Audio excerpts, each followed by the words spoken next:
Okay, so are you ready to unlock your website's full potential? Mm-hmm.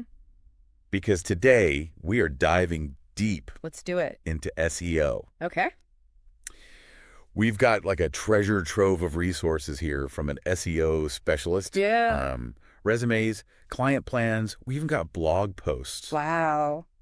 Like the whole 9 yards. It's like getting a master class Yeah. from just his career alone. It is really fascinating to get this like 360-degree view. You usually only get like the what of SEO, right? Yeah. But all these materials actually show us the how. Yeah. It's like we have his actual playbook. A backstage pass. Yeah. And we are starting with John Carlo Cabatuan. Okay. He calls himself a Premium SEO Specialist. I like it. I love the confidence. Yeah. And his resume straight up mentions that he boosted a client's search engine rankings by 38%. That's not just like a little bump. Yeah, That's a launch pad. That's huge. And you know what? That to me just shows how much he really values that data-driven approach, Right. which is everything in SEO. Yeah. He's all about technical audits, like really getting down to the nuts and bolts of what makes a website work. Yeah. And then keyword research, so like what are people actually searching for? Mm-hmm. And then building content around that. Speaking of building, he's got this guide, 21 Steps for Ranking SEO Content. Okay. Step 1 is comprehensive keyword research. Mm-hmm. And we're talking 150 to 300 keywords Wow. before you even decide on a topic. Before you even have your topic. Yeah. Okay. And to do all this, he's using these tools, Ahrefs Oh. and SEMrush. Yes. Those are like the big players, right? Yeah, those are the heavy hitters. Those are like the SEO X-ray machines, right? Right. They let you see the search volume, how many people are actually looking for that specific term, Right. the difficulty, how hard is it going to be to actually rank for that term? Right. And they even show you what your competitors are doing. Oh, wow. So this is how you make smart decisions, you know? So you're not just like throwing spaghetti at the wall. Exactly. You're not just hoping for the best. This is strategic. So he's really big on strategy. Yeah. And he uses this term user intent a lot. Yeah. What is that all about?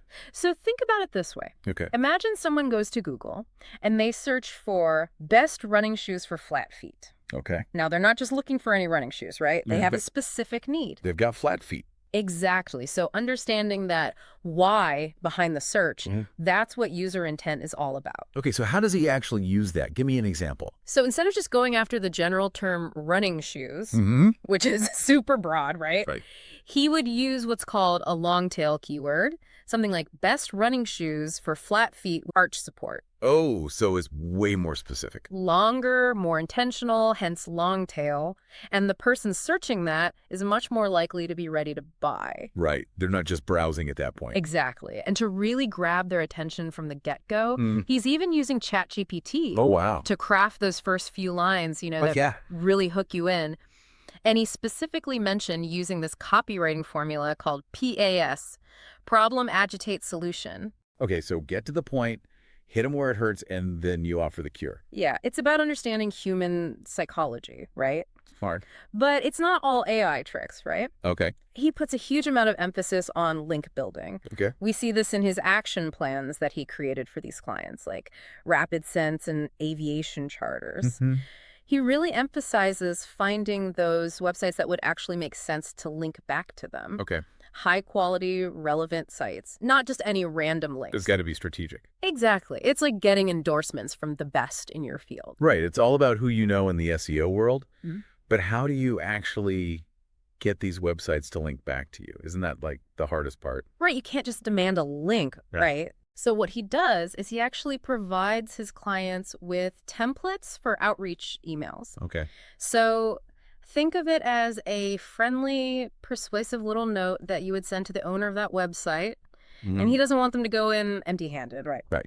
So he often suggests offering a free downloadable guide or something else that's valuable in exchange for that link. It's like, I scratch your back, you scratch mine. Exactly. But it's really interesting to me, the actual language he uses in these templates. Oh, okay. He's not pushy at all. Okay, he starts off by complimenting their work, and everyone loves a little flattery, right? Right. And then he gently points out areas where a link to his client's site would add value. Oh, that's smart. And then he even goes so far as to quantify, like, the potential traffic increase they could see. Oh. He backs it up with data. So it's not just like a vague promise. No, these are cold, hard facts. He's like, I've done my homework. He has. He's not messing around. But he seems like more than just algorithms and data. Yeah. Like his LinkedIn profile talks about storytelling and connecting with people. Right. So he gets that there's a human side to this whole techie world. Absolutely. He seems to really understand that at the end of the day, Yeah. you're trying to connect with an actual person The human. with a heart and a mind. You're not just writing for bots. Yeah. And he's really big on these Google EEAT principles. What is that? It stands for expertise, experience, authoritativeness, and trustworthiness. Oh. And according to Google, these are like the 4 pillars of a strong online presence. So Google's looking for all that. They are. Think about it. If you were looking for medical advice online, Okay. would you trust some random forum post? Probably not. Or would you rather hear it from a doctor with years of experience? Right. You want the expert. Exactly. Google wants to showcase those experts, the people you can trust. This is making me rethink my entire approach to my website. It's a game changer for sure. What's the most important thing you've learned so far? I think for me, just how much emphasis he puts on strategy Right. and like data-driven decisions. Yes. It's not enough to just know the tricks of SEO. Right. You got to have a plan. A solid plan and a way to track if it's actually working. He's like the Sherlock Holmes of SEO, There you go. using his magnifying glass. Instead of a pipe, he's got RFs. And you know what? We haven't even gotten to his client action plans yet. Ooh, the plot thickens. Right. They're like a crash course in SEO strategy. Okay, well, let's save that juicy stuff for after a quick break. So we're back, and we've got these client action plans. Yes. It's like John Carlo is about to give us his secret SEO recipe. Yeah, and it's not like a one-size-fits-all recipe either. Oh, okay. He really tailors it to the specific client. Okay. So like we've got RapidSense. Right. He's focusing on keywords like virtual terminal and secure payment gateway. Like these terms just scream their business, right? Right. But then you've got aviation charters. He's Yeah. using terms like private jet charters, luxury air services, It's a totally different font. different keywords, right? Yeah. So it's like he's speaking the language of each client's target audience. Yeah, it makes sense. Right. You're not going to use the same words to talk to, like, I don't know, a gamer. Exactly. As you would, like, a CEO. It's all about knowing your audience. Right. And he's not just picking these keywords out of a hat, right? Remember those tools we talked about? Uh-huh. He's using those to figure out which keywords actually have the highest search volume, Right. but also the lowest competition. Oh, that's smart. Work smarter, not harder, right? So once you've got your keywords, what's the next ingredient in this SEO recipe? Content, Okay. but not just any content, strategic content. Okay. He talks about creating what he calls pillar content. Ah. And this is like the foundation of Right. your website. It's those in-depth, really authoritative pieces on those core topics. So give me an example. If my website's all about, like, sustainable living, Okay. what would my pillar content be? You could do like the ultimate guide to sustainable living. So? And then from there, you would have what he calls cluster content. Okay. And those are like the articles, the blog posts Okay. that delve into those more specific subtopics. Okay, got it. Like zero waste grocery shopping or how to make your own cleaning products. Right. And he's even suggesting that you create what he calls linkable assets. Linkable assets. Okay. So those are things like infographics, Okay. templates, tools, Okay. things that other websites will actually want to link to. Oh, so you're not just creating content. You're creating content that attracts those links Exactly. and that builds your authority. Exactly.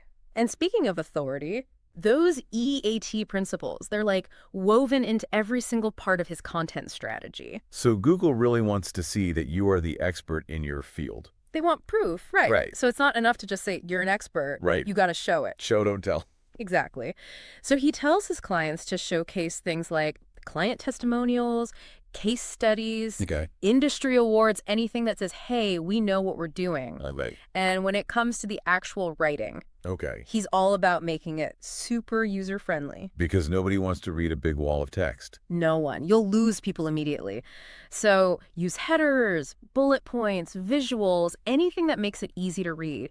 He even suggests including a table of contents for longer pieces so people can jump to the sections they're most interested in. Well, it's smart. It's all about the reader, right? Yeah, make it easy for them. You want them to actually enjoy being on your website. And Google picks up on that too, Really? Oh yeah, they track how long people stay on your page, Oh, wow. whether they're clicking on links, all those signals. So Google's like watching our every move. They've got their ways. Okay, so speaking of Google watching everything we do, remember how we were talking about John Carlo and AI? Yeah. He's not afraid to use it, No. even when it comes to, like, writing content. He's not afraid of the robots taking over. I mean, should we be worried about that? I don't think so. He sees AI as a tool, Okay. a way to work smarter and more efficiently. Okay. So he's using ChatGPT to generate content outlines, come up with blog post ideas, Good. even write entire drafts. Wow, the robots are writing blog posts now. What's next? Who knows, right? It's a little scary. But here's the thing. He really stresses that human oversight is still crucial. Okay, good. So you can use AI to help you, but you still need to edit the content. Right. Make sure it's accurate, that it's engaging, Right. that it sounds like your brand. So you're like, the boss and the robot's your assistant. Exactly. I like that. Delegation. Right. But content is just one part of SEO. It's a big part. What about, like, the technical stuff? Technical SEO, the backbone of any good website. Okay. And John Carlo is a huge proponent of technical audits. Okay. It's like giving your website a checkup, making sure sure. everything's running smoothly behind the scenes. What kind of things is he looking at? Oh, we're talking broken links, slow loading times. Is it mobile friendly? Oh, well. All that good stuff. He even has this checklist, I'm looking at it right now, Oh, wow. of technical SEO focus areas. Okay. So this includes things like making sure Google can actually find and read your website, Right. that your images are optimized, Okay. and that you're using what's called structured data. What is structured data? I've heard of that. It sounds very technical and complicated, Yeah. but it's basically just like creating a map of your website for Google. Okay. So you're making it super easy for them to understand what your content's about, who it's for. So instead of making Google work for it, you're just like spoon feeding it to them. Exactly. And it's not just about pleasing Google, right? Right. At the end of the day, you want to create a good experience for your visitors. Right. Those are the people that matter. Those are your people. Yeah. But it's like, you got to keep both the robots and the humans happy. Find that balance. Exactly. So we've talked about the technical stuff, the content, but John Carlo has one more trick up his sleeve. Oh, yeah. Storytelling. Interesting. He is a firm believer in the power of a good story. I can get behind that. Right. So how does that fit in with SEO? Well, he talks about this on his LinkedIn profile. Okay. He shares his own personal journey, Oh, the wow. challenges he faced, Right. the lessons he's learned, Right. and it just makes him relatable. Right. Like a real person. Right. You want to learn from him. Right. You want to work with him. Exactly. It's like he's not just selling SEO, he's selling himself. Exactly. His experience. His story. His story. Yeah. Okay, I love that. Yeah. And he wants his clients to do the same thing. Oh, absolutely. Yeah. He wants them to think about what makes their brand special. Okay. What's their story, and how can they bring that into the website, into their content. So it's all connected. It all comes back to that human connection. I'm picking up what you're putting down. Right. So it's not just about keywords and backlinks and all that. It's about connecting with people on a deeper level. It's about emotion Yes. and that trust that you build. Yeah, That is so valuable. it really is. And you know what? I just realized we haven't even gotten to his guide for building a strategic content page yet. We can't leave that out. That's like a whole other layer of this SEO cake. Right. It's like the icing on the cake. We've got to dive into that. Okay, so how about we take a quick break and then we'll get to that. Okay, so we're back and ready to crack open John Carlo's guide for building a strategic content page. It's like the cherry on top of this SEO Sunday, right? Yeah. It really brings everything together. Okay. He uses this example of an offshore hosting provider wanting to expand to China. Oh, interesting. It's brilliant because it shows how he tackles a real-world challenge with SEO, right? So he's not just talking the talk, he walks the walk, even in his guide. Exactly. What kind of insights does he share? He covers it all. Okay. From identifying their target audience in China to figuring out what they'd actually be searching for online. Okay. He digs deep into keyword research, but then he takes it further. How so? He talks about crafting content that not only ranks well for those keywords, but also establishes the hosting provider as a trustworthy expert in the Chinese market. Okay, I see where this is going. He emphasizes the importance of understanding cultural nuances Right. And even using the local language. So it's not just about translating your website, it's about localizing it. Yeah, making it resonate with that specific audience. Right. And of course, he brings back the EEAT principles, suggesting they highlight any experience or partnerships they have within China to build trust. So it's like he's saying, look, we understand your market, we speak your language, Yeah. and we've got the credibility to back it up. Smart. Smart. He even gets into the nitty-gritty of backlink building. He suggests partnering with Chinese tech blogs or business publications to get those valuable backlinks from within the region. He leaves no stone unturned. This guide is like having John Carlo as your personal SEO coach. It really is. He even touches on those technical SEO elements again, making sure the website is optimized for speed and mobile friendliness, which is crucial in a market like China with high mobile usage. It's incredible how he seamlessly weaves together all these different aspects of SEO, technical content, strategy. It's like a perfectly choreographed dance. Yeah. And you know what's really inspiring? His company tagline, create sales, create stories. It perfectly captures his philosophy. I love that. He's not just about rankings and algorithms, he's about connecting with people through stories. I love that. Me too. It's a good reminder that behind every website, every brand, there's a story waiting to be told. This deep dive has been amazing. What's the biggest takeaway for you? I think it's that SEO isn't just a set of rules or a technical checklist. Right. It's about understanding your audience, crafting a compelling story, and then using those technical elements to amplify that story and share it with the world. It's about creating a website that not only ranks well, but also resonates with people, builds trust, and ultimately drives those meaningful connections. Exactly. And on that note, we've reached the end of our deep dive. We hope you've learned a ton about SEO and maybe even feel inspired to unlock your website's true potential. Remember, it's all about strategy, creativity, and a little bit of storytelling magic. Until next time, happy optimizing.